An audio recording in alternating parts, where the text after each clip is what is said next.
This recording will cover the second part of Chapter 2. So we finished off talking about decreasing undesirable behavior through consequences, and now we're going to talk about punishment and timeout. Both of these should really kind of be used as a last resort. So this is the opposite of reinforcement, and provides a consequence, and in this case, usually negative, right, to reduce behavior. So it's less effective than positive reinforcement. Reinforcement also often causes undesirable emotional side effects, and especially for students who might already have some behavioral concerns, we don't want to add anything else to that, right? We want to be as positive, focus on the positive and be as positive as we can.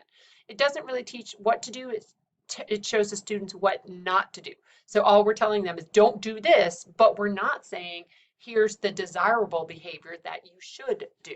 So it ends up becoming aversive, that then there's a bad relationship with the person who, punishes the student, and the student often fails to generalize across setting, and fear of punishment often leads to escape behavior. So the student might think, oh, well, I know if I hit my friend, I'm going to get out of this classroom, so I will escape the punishment. So timeout, there are some guidelines in 2-3 apply the concept that you might want to look at. Unfortunately, timeout is often used inappropriately and ineffectively, and there are some legal implications. Sometimes I crack myself up. So you definitely want to make sure that you're touching base with the administration at your school about punishment and timeout. Okay, so now let's talk about some stages of learning. So stages of learning, we want students to acquire proficiency with new skills, right? Academic or behavioral. So they start at entry level, right? They're at low rate or not at all. Then they move to the acquisition stage where they perform the behavior with high accuracy. Then they move to proficiency, which is where they increase their accuracy and fluency. So I hope you're starting to think of both behavioral skills and academic skills, maybe reading, right? We want them to become more accurate and fluent. Maintenance, keep rate and accuracy of target behavior, generalize. Can they generalize it across settings with different people, across different content areas? And application, extend learning, use in new situations. And there is a little graphic in your textbook. Let me see if I can get to it, which I probably won't be able to because I'm under time. So just make sure that you are, looking through the textbook. Of course, I'm not going to be able to find it, so I'm just going to give up on that just because of time's sake. But make sure you are reading the textbook chapters as well, as they provide a lot more information than what I'm able to do in the slides. Okay, so one strategy is cognitive strategy instruction, CSI.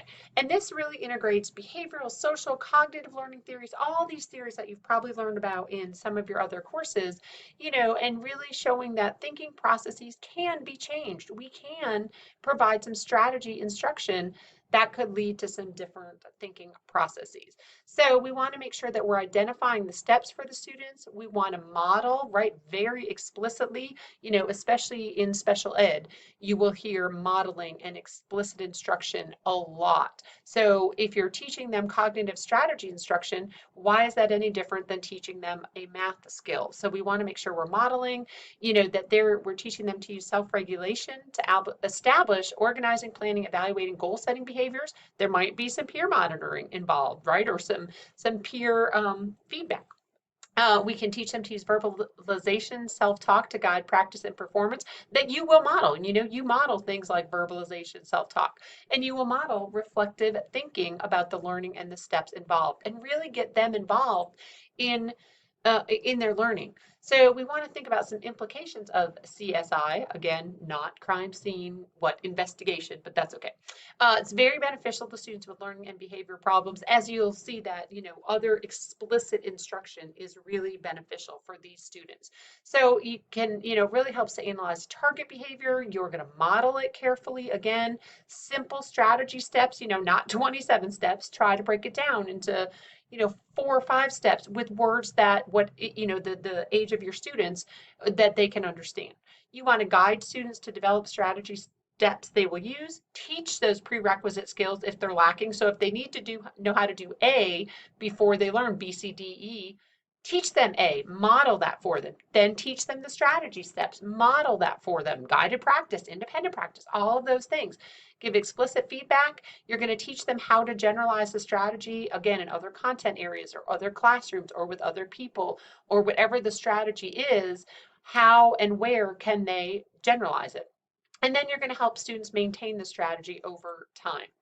Okay, so we also want to think about social learning and interactive dialogue and how, social learning really takes, is really important when we're talking about, well, all learners, even college learners, but especially K-12 learners, especially with learning disabilities or maybe some behavior problems, thinking about that social aspect of learning. There's discussing, there's interacting, there's, oh, well, you solved the math problem this way. Oh, I solved it this way. Let's talk about it, right? Neither of them are right or wrong if you get to the same answer, but let's talk about the different ways. Oh, I didn't even think about that. Oh, I didn't even think about that. So really getting that social language and that social learning happening. Scaffolded instruction, y'all probably heard of this before. You want to start with a lot of teacher support initially, right? Like a lot, modeling, guided practice, not hand holding per se, but kind of hand holding, right? Making sure they are comfortable and familiar with what you are teaching them. And then, of course, less support as the student learns. So then you're going to step back and let the students, either one or group or the whole class take on more ownership of that learning. Adequate explaining, modeling, practice feedback, all of these things. Think alouds, questioning, discuss, discussing. Oh, I get ahead of myself, y'all. Oh my gosh, I get ahead of myself. But making sure you're using all of these things, as often as you can, because that's really how our students are going to learn. Okay, we also want to think about executive functions. These, control information processing, attention, perception, working memory, long-term memory, right? Like getting things from short-term memory into long-term memory. How do we maintain it? How do we generalize it? Metacognition, that big word that I'm sure we've heard in all of our psych classes. How do we think about our thinking?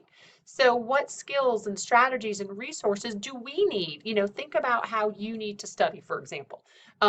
What do you need to study? Does it need to be quiet? Does it need to be loud? Do you need to be in a really bright room? Do you have music playing in the background? So all of that relates to, your own thinking and what works for you. So you probably have some self-regulatory strategies. You are able to monitor your thinking processes and use alternate strategies as needed. Well, we need to teach our students to do the same things, especially our students with learning problems. They really need to think about, okay, well, this one doesn't work for me. Well, let me try this and some alternate strategies. So of course there are challenges, right? These metacognitive challenges for students with learning and behavior problems. If they're struggling learning in the first place, they're going to struggle with thinking about their thinking. So there are some benefits from engaging questions to improve learning. So and that goes back, if you think to a few slides ago in part one, that goes back to some of those antecedents. You can manipulate these, right? You can provide these engaging questions that will then hopefully lead to the behavior that you want to see. And it will also improve their learning. Okay, so a couple more slides, executive functioning, some implications for instructions. So we want to teach students to use their executive functioning skills and be aware of all their executive functions and functioning skills that they have. So you might want to provide some cues, right? There are some cue cards. Your textbook provides an example of 3 different cue cards for some reading comprehension. Okay, sorry, I paused for 1 second because I wanted to pull these up in your textbook. So these are on page 39 and they're cue cards used for teaching reading comprehension. So it's the same scenario, but then this one says stop at the end of each paragraph. Ask yourself what's happening. If you need to reread or refine your answer or to refine your answer, do so. This one says write or underline words that you do not know. Reread sentences around the word to see if you can figure it out. And then number 3, stop at the end of the reading and ask yourself, what are the big ideas of what I've read? So there are some cue cards. There are some other strategies. One strategy that I used before with my K-12 students is called the RAP strategy, R-A-P, and it stands for read the paragraph, ask yourself main ideas and 2 supporting details, and put the main idea and details into your own words. And we'll see that again in the chapter, in a later chapter, but I just wanted to share that with you too. So that's a strategy that you would teach them the same way. Hey, we're going to learn a new strategy. This strategy is called wrap. Everybody, what's the strategy called? Wrap. Great. Okay, let me tell you the steps. The first step is read paragraph. CR, read paragraph. Everybody, what's the first step? Right? So really being explicit with these strategies and providing cues, providing support, right, to help students with the relevant tasks or the salient and important features of a task. Again, you want to draw attention to critical feature differences. Oh, and I'll come back to wrap later on in the chapters down the road. So I just want to throw that out there. Encourage use of context to aid in perception, facilitate activation of schemas, kind of that background knowledge, activating that background knowledge, and teach students how to be flexible thinkers and to solve problems. So again, that goes back to what I said a minute ago about the math problem. If you have two students working on the same math problem, they go about solving it different ways, but they get the same answer. Is one better or one worse? No, not really, right? That shows flexible thinking and problem solving. So we really want to encourage stuff like that with our students, especially our students who might struggle with some learning issues. Okay, and you also want thinking about how you can apply the concept of executive functioning. So working memory, you can provide guidance about how to file information, right, for later recall. Picture, rehearsal, cues, all of those things. Think about what you do to get things from your working memory into your long-term memory and share that with your students. Cognitive flexibilities, again, suggest several ways to deal with frustration or ways to respond to situations or ways to approach tasks, whether it's a math problem or whether it's individuals becoming frustrated. Encourage students to try one of the suggestions.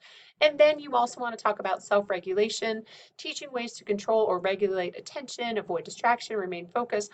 All of these things, all of these things that we've just talked about are really important in the stages of learning and in learning in general. Okay, so I know this chapter covers a lot. It covers both some approaches to learning and teaching, and again, take some time, look through the chapter, and really take the time to read some of those applying the concept sections in your textbook. All right, that's it for chapter 2.